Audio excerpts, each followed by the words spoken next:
ভারত কি শেষ পর্যন্ত বাংলাদেশ সফরে আসছে? অনিশ্চয়তার মেঘ এখনো পুরোপুরি কাটেনি।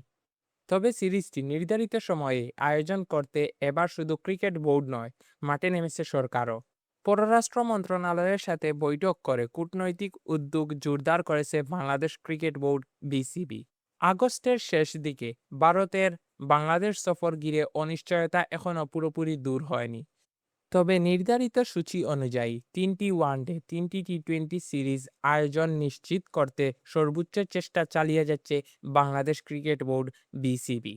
ক্রিকেট ভিত্তিক ওয়েবসাইট ক্রিকবাজের তথ্য অনুযায়ী বৃহস্পতিবার পররাষ্ট্র বিষয়ক প্রতিমন্ত্রী শামা উবায়েদের সঙ্গে বৈঠক করেছেন বিসিবি সভাপতি তামিম ইকবাল খান এবং বোর্ডের সিকিউরিটি কমিটির চেয়ারম্যান সাইদ ইব্রাহিম।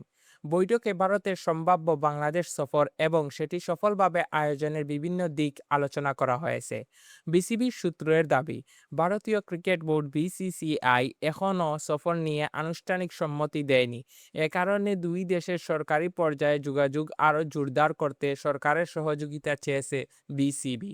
বোর্ডের বিশ্বাস, ক্রিকেটীয় প্রস্তুতির পাশাপাশি কূটনৈতিক সমন্বয়ও এই সিরিজ বাস্তবায়নে গুরুত্বপূর্ণ ভূমিকা রাখবে।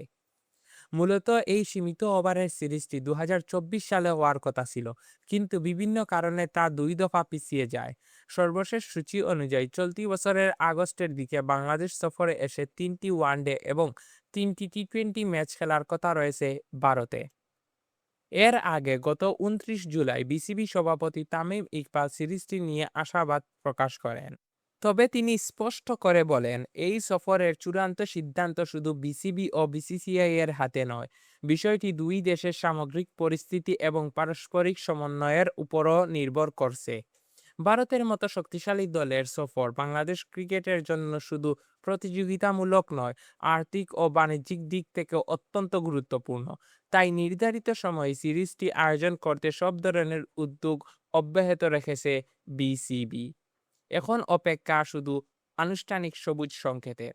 এখন প্রশ্ন একটাই, টিম ইন্ডিয়া কি বাংলাদেশ সফর করবে, নাকি আবারও পিছিয়ে যাবে? কমেন্ট বক্সে আপনাদের মতামত প্রত্যাশা করছি।